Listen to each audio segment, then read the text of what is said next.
And boss, I'm Sally. Today, I want to introduce a multifunctional wrecker truck to you. The Sinotruk Homan. 预柴130 horsepower engine. 4200mm wheelbase. 9 radial wheel belt tires. Manufactured steering wheel. And the original factory air conditioner. 8-speed transmission. Length 6.2 meters.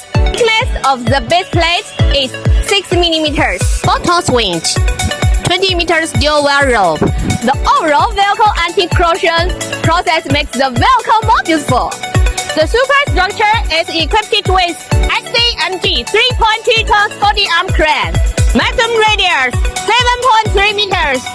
Maximum height 9.3 meters. The vehicle is suitable for road rescue. If you need, you can contact me.